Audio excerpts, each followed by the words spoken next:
All right, welcome everybody. In today's video, we're going to talk about the painter setup. Okay, when I used to work for the big painting companies, project manager used to always say, "Oh, go get your painter setup ready." And it consists of a few things. So I want you to know what a painter setup is, so that way you painter beginners, even novice painters, and DIYers can figure this out and get all your stuff ready for paint. All right, first tool you need for your painter setup is obviously, as we said before, is the 5-in-1. They call this 5-in-1 because there's 5 different functions. They even have one that are like 8-in-1, 15-in-1, but you need this to open your can of paint with this edge right here, and you need this to scrape off surfaces and whatnot. All right, now we're hoping that your prep is already done. You've already sanded your walls, you've already caulked your baseboards and door jambs if needed. You've done your vacuuming and you've done your taping, and now it's ready to start painting. All right, first thing we're going to look at is this painter setup right here, which is a mini roller setup. It's a 4-inch mini roller nap that I like to use for my cut-ins. This mini roller and a 2.5-inch brush. Okay, that is going to help us do our cut-ins. We're going to do our cut-ins with the brush and then lay it off with the mini roller. The reason why we lay it off with the mini roller, so we can have the same texture around the cut-ins with our roller nap. All right. Second we need is obviously some paint. This is our emerald urethane enamel that we're going to be using to do our doors and baseboards. Okay. I think that's self-explanatory. You need paint. You put the paint inside of there and on your tray. Second thing you're going to need is a larger rolling nap. So after you do all your cut-ins with the ceilings and bottom of the walls, you're going to roll your walls with either a 9-inch roller, a 14-inch roller, or an 18-inch roller. Right here, I just have the 9-inch roller just to show you,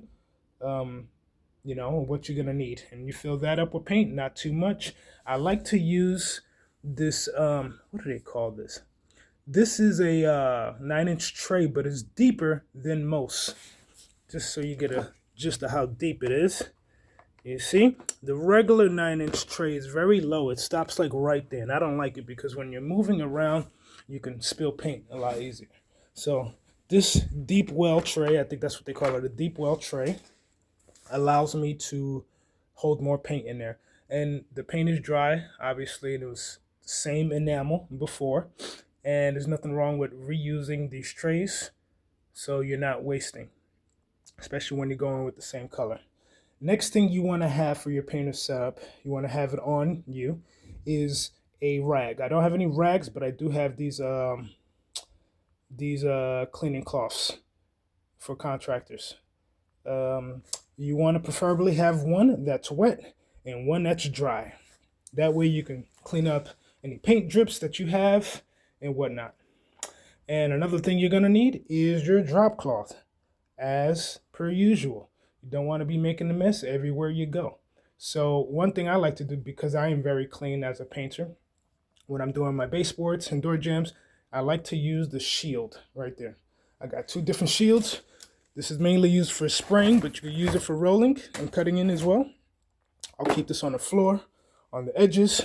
So if I was painting that baseboard right there, after there's tape on the floor, I'll keep it like that, and I'll roll the wall up and down, and that'll keep the floor clean from any paint drips.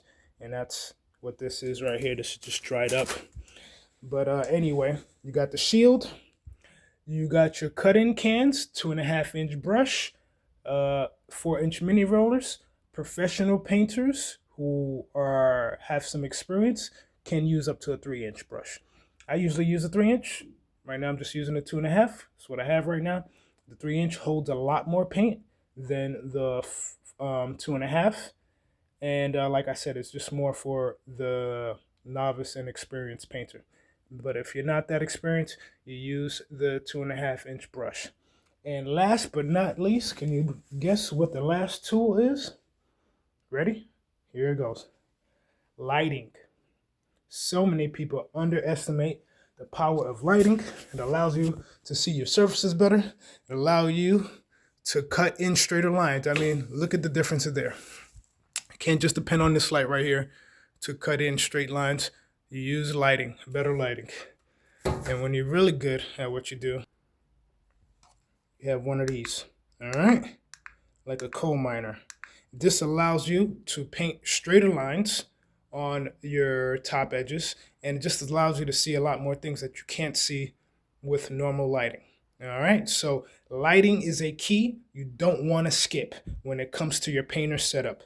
This is for professionals. Whenever I see a painter with this, I know he knows what the F he's doing. Okay, if you don't see your painter with some good lighting, check his ass, all right, because you need good lighting. Hope you found that useful. Thank you for watching. Subscribe for more. See you later.